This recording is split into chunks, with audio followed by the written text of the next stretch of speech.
আমরা কারকের যে বিভক্তি আছে সেই বিভক্তি সম্পর্কে আলোচনা করছি। বিভক্তিটা কি জিনিস? বিভক্তি হচ্ছে বাংলা ভাষায় যেসব বিশেষ পদ বা পদাংশের যোগে ও পদের সাহায্যে বিশেষ্যের ভিন্ন ভিন্ন কারক নির্দিষ্ট হয়, সেই সব পদাংশ ও পদকে বাংলায় বিভক্তি বলা হয়। সেটা কিরকম? এই বিভক্তি ছাড়া বাক্যের পদগুলির মধ্যে অর্থ সূত্রযুক্ত হয় না, মনের ভাব পরিষ্কারভাবে প্রকাশ পায় না।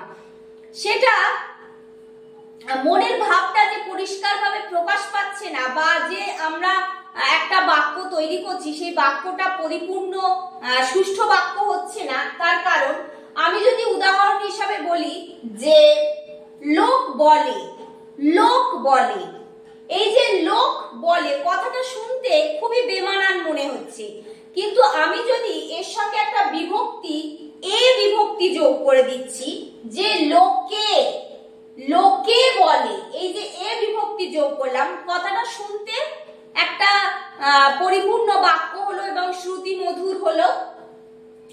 আবার ছুরি ফল কাটে, এই যে লোক, লোক প্রথমে লোক বলে সেটা আমি লোকে বলে বললাম, সেই এই লোকটা হচ্ছে কে বলছে? লোকে বলে, এ বিভক্তি যোগ হচ্ছে, এটা কর্তৃকারকে এ বিভক্তি। এরপরে দেখছি আমরা ছুরি ফল কাটে, ছুরি ফল কাটে, এই কথাটাও ঠিক শ্রুতি মধুর হচ্ছে না, বাক্যটা ঠিক হচ্ছে না। যদি বলি ছুরি দিয়ে ফল কাটে, ছুরি দিয়ে ফল কাটে, এই দিয়ে বিভক্তিটা যোগ হয়েছে, তাহলে এটা হচ্ছে ছুরি দিয়ে ফল কাটে, কথাটা শুনতেও ভালো হচ্ছে। এটা হচ্ছে কি? করণ, করণে এটা দিয়ে বিভক্তি যোগ হচ্ছে, এটা করণ, কি দিয়ে কাটছে? ছুরি দিয়ে। তাহলে বিভক্তি জিনিসটা কি সেটা আশা করি তোমরা বুঝতে পারছো, যে কোনো পদাংশ বা পদ একটা যে এর সঙ্গে বিশেষের সঙ্গে যুক্ত হচ্ছে, যুক্ত হয়ে সেটা একটা বেশ সুন্দর অর্থপূর্ণ একটা কথায় পরিণত হচ্ছে, সেটাকে আমরা বিভক্তি বলছি।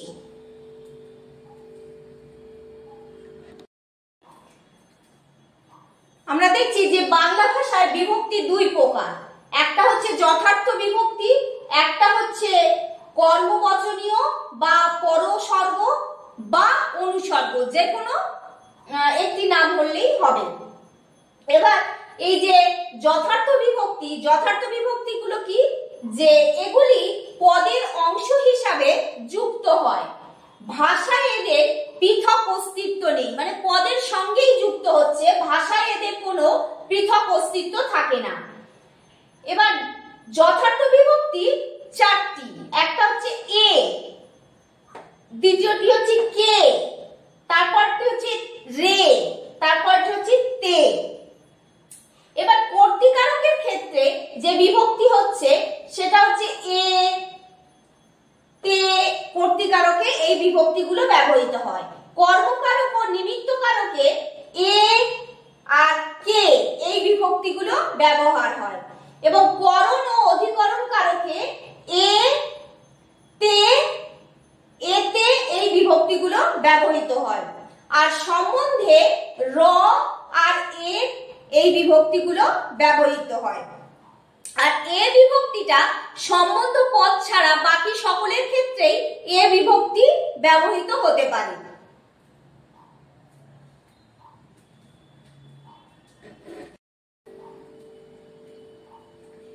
এবার আমরা অনুসর্গ কোনগুলোকে বলবো?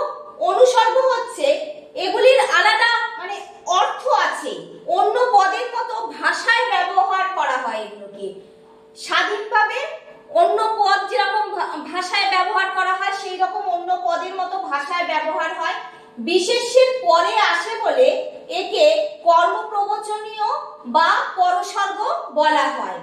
এবার এই যে অনুসর্গ, অনুসর্গ আমরা বলছি যে বিশেষ্যের পরে হয়, এই অনুসর্গ আমরা কিভাবে ব্যবহার করব? যে করণ কারকে আমরা অনুসর্গ হিসাবে দেখতে পারি দিয়া, দ্বারা, কর্তৃক, করিয়া, করে, এই সমস্ত অনুসর্গ আমরা মানে করণ কারকে ব্যবহার করতে পারি। আবার সম্বোধন কারকে আমরা কি অনুসর্গ ব্যবহার করতে পারি? তরে, জন্য, কারণ, হেতু, লাগিয়া, লেগে, এই সমস্ত অনুসর্গ আমরা ব্যবহার করতে পারি।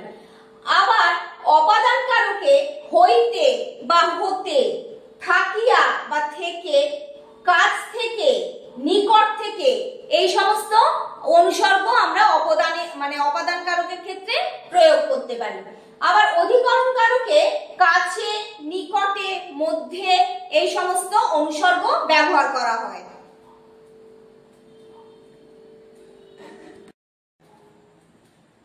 মোটামুটি বিভক্তির প্রয়োগ অনুসারে সংস্কৃতে 7টি কারক ধরা হয়।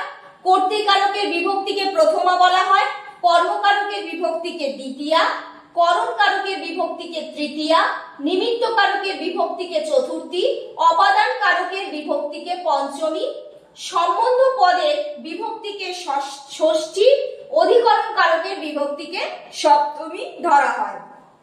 মোটামুটি এইটাই হচ্ছে তোমাদের বিভক্তি। যে বিভক্তি কাকে বলে আশা করি তোমরা বুঝতে পারলে। বিভক্তি কিভাবে প্রয়োগ করা হয়, যে শেষে মানে কোনো বিশেষের শেষে যে আমরা কে, কি, কে, রে, এই সমস্ত যে প্রয়োগগুলো আমরা করি তাকে বিভক্তি বলা হয়।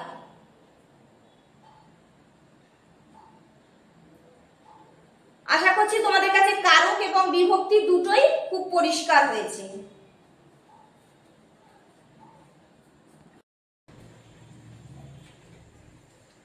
স্টুডেন্টস, আমার পড়ানো যদি তোমাদের ভালো লেগে থাকে এবং পরবর্তী যে তোমাদের সিলেবাসে পড়াগুলো সেগুলো যদি জানতে চাও, তাহলে ডেস্টিনেশন পয়েন্টস এর প্রত্যেকটি ভিডিও তোমরা ভালো করে দেখতে থাকো এবং তোমাদের অন্য বন্ধুদের সঙ্গে শেয়ার করো এবং এই চ্যানেলটিকে সাবস্ক্রাইব করতে অবশ্যই ভুলবে না।